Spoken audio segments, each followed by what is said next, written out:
Gracias, Rocío. Buenas noches. Arrancamos con la primera conversación de hoy a las 8:45. Hoy día viernes 17 de junio, el Día del Padre. Hemos invitado a dos padres a conversar a las 8:45 sobre un tema que no tiene absolutamente nada que ver con la paternidad, ¿verdad, doña Claudia Méndez? No, para nada, pero feliz noche del padre. Invitamos a José González Campo, él es presidente del sector privado organizado, del CACIF en estos momentos. Invitamos también a Haroldo Chetemul, un periodista de larga trayectoria, catedrático universitario, columnista también. Gracias a los dos por acompañarnos, bienvenidos a las 8:45. Queremos hablar en términos concretos de cómo afecta nuestra vida nacional todo este proceso legal y político que se está viviendo en el país desde el 16 de abril del año pasado. ¿Cuál es el papel que juega la comunidad internacional en este proceso? Y por el otro lado también, ¿cuáles cambios creen ustedes que realmente está obrando este proceso en nuestra cultura nacional? Bienvenidos a los dos, gracias por acompañarnos. Yo arrancaría con una primera pregunta sobre estas que plantea Juan Luis y es, ¿ustedes ven la mano de Estados Unidos en muchos de estos procesos y concretamente sobre qué aterrizarían y dirían, esto es la influencia directa, esto es una agenda geopolítica o quizás externa? Haroldo, si quieres empezar a contestar. Gracias. Miren, yo creo que no podemos soslayar el hecho de que Guatemala es un país que está bajo en la zona de influencia de Estados Unidos. Algunos le dicen el patio trasero de Estados Unidos.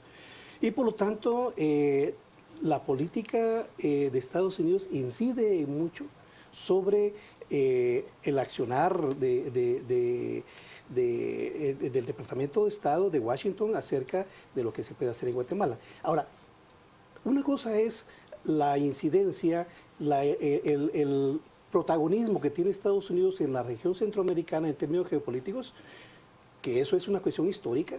Y otra cosa muy diferente es que pensemos que, por ejemplo, para ser directos, que las acciones del Ministerio Público y de la CICIG son peores de Estados Unidos. O para decirlo de otra manera, como dice Otto Pérez Molina, que todo lo que le está pasando es por culpa de Estados Unidos. Sí, no, yo creo que eso es totalmente diferente. Esa visión lo que trataría de hacer es desgastar la figura precisamente de dos organismos que realmente están haciendo un excelente trabajo, como es la CICIG y el Ministerio Público, enredándolo con una cuestión histórica. José González Campo, ¿piensa de una manera semejante o lo matiza? No, yo creo que lo que tenemos que hacer es reconocer y agradecer a la comunidad internacional el apoyo que le ha dado Guatemala en estos meses y este año. Es público que Estados Unidos es uno de los principales financistas de la CICIG y me parece que en ese papel está cumpliendo con ayudarnos a salir de un problema que tenemos estructural de muchos años y que lo estamos enfrentando bien. Ahora, yo sí creo que aquí hay que hacer un matiz que es importante y es que en todo esto... todo este apoyo internacional no debe reemplazar la responsabilidad que tenemos como guatemaltecos de resolver nuestros problemas, porque al final del día todo esto pues depende de las personas y las instituciones de los gobiernos en ciertos momentos, pero Guatemala va a decir aquí y va a ser nuestra y nuestros hijos, y de alguna forma tenemos que tomar la responsabilidad de nosotros asumir, entender los problemas y buscar las soluciones, así que... ¿Pero en qué consiste tomar la ¿Qué responsabilidad? nos compete hacer? Me parece que en todo esto que ha pasado este año, todos tenemos que hacer una reflexión de que todos pudimos haber hecho más. Guatemala no está así por casualidad. Guatemala está así porque los guatemaltecos permitimos que llegara a donde está. Y me parece que todos en cada sector en el que estamos tenemos que hacer una reflexión de qué pudimos hacer mejor, pero sobre todo de qué tenemos que hacer para que esto no se repita. Pero pareciera haber en el ámbito general en Guatemala, pareciera haber una vocación por personalizar exclusivamente, no digamos en Otto Pérez y Roxana Valdetti, sino en banqueros, en constructores, en empresarios, en políticos, pero hay poca voluntad de decir, yo también, aunque yo no esté acusado, Claro. pero lo que decías hace un ratito, yo también tendría que reflexionar qué hice yo mal, Y yo creo que ese punto, qué acepté. yo creo que es importante es ver hacia adelante. Digamos, Guatemala va a cambiar cuando cambiemos todos de alguna forma. Pero con meter gente a la cárcel, que habrá razones para eso, pues hay instituciones que nos falta reformar, hay leyes que hay que fortalecer. Y hay una actitud que tenemos que tener todos de respeto a la ley y de hacer las cosas correctamente, que si yo creo que si cada uno no para su interior no dice, yo tengo que cambiar un poquito y tengo que fortalecer en lo que yo hago una cultura de legalidad y una cultura de hacer las cosas bien, va a ser difícil que el país cambie, porque estamos acostumbrados a ver la paja en el ojo ajeno y no a ver en qué de eso tengo yo que ver. Yo no estoy diciendo que todos seamos culpables, creo que todos tenemos algún grado de responsabilidad, pero me parece que la forma de ver al futuro es analizar qué puedo hacer yo para que este país sea mejor dentro de unos meses. A mí me encanta que también en el debate se empiecen a levantar estas preguntas. ¿Qué hice yo? ¿Qué permití? ¿Qué acepté como normal? Claro. Pero también que se empiece a enfocar ese lente en el futuro. Pero volvamos a la pregunta original, el papel de Estados Unidos. El Comité de Asignaciones elabora sus considerandos cada noviembre, me parece que es la fecha de la legislación estadounidense. Si cometo una imprecisión será de fecha. Pero en los considerandos del Comité de Asignaciones del año pasado, se enumeran exactamente ciertas condiciones que los países que vamos a recibir esa ayuda de la Alianza para la Prosperidad, esas asignaciones, debemos cumplir. Y el combate a la corrupción encabeza ese listado. Un combate a la corrupción que lo dice claramente.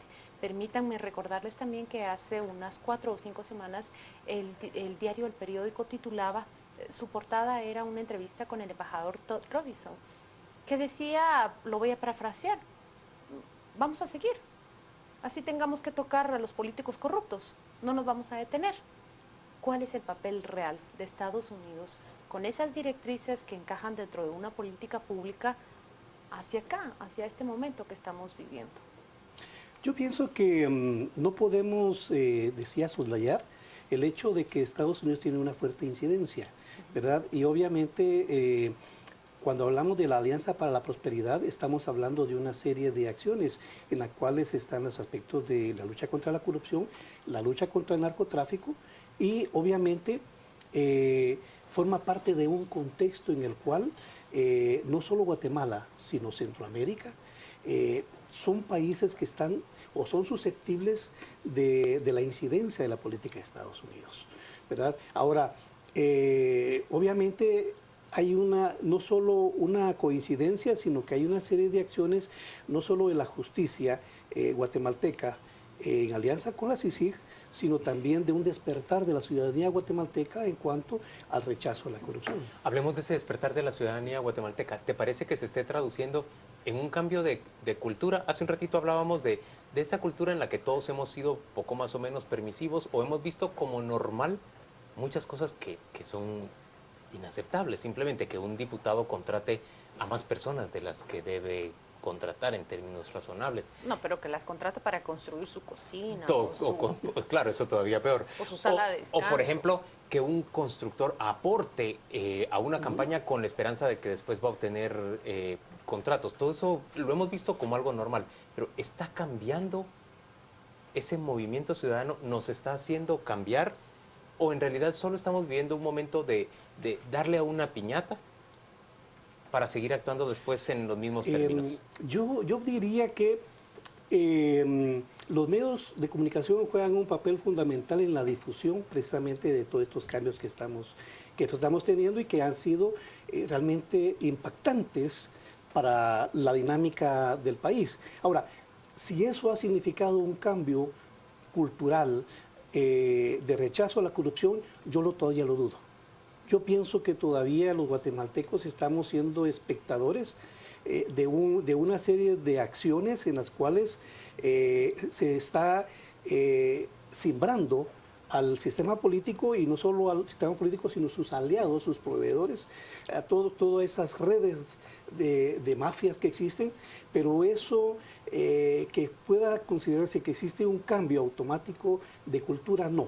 Yo pienso que eso sería a largo plazo, porque implica el reconocimiento de que nosotros también somos responsables de ser tolerantes con la corrupción.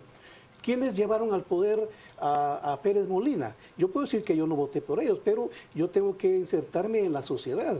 Claro. ¿Verdad? Y la sociedad votó mayoritariamente por ellos. Mayoritariamente votó por ellos. A pesar de tener información respecto a ¿Quiénes aceptaron las láminas? ¿Quiénes aceptaron las bolsas? Pues la gente pobre, obviamente.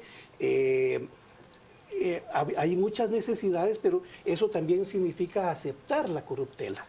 ¿verdad? Y eso es parte de la cultura política que debemos modificar, pero que no se hace en poco tiempo. Eso es un largo proceso. Señores, vamos a hacer una pausa comercial y volvemos dentro de muy poco. Hoy día viernes a las 8:45 conversamos sobre el papel de la comunidad internacional en este proceso que se está siguiendo en Guatemala, político-jurídico, para combatir la corrupción, pero también en el cambio cultural, si se produce o no todavía en nuestro país.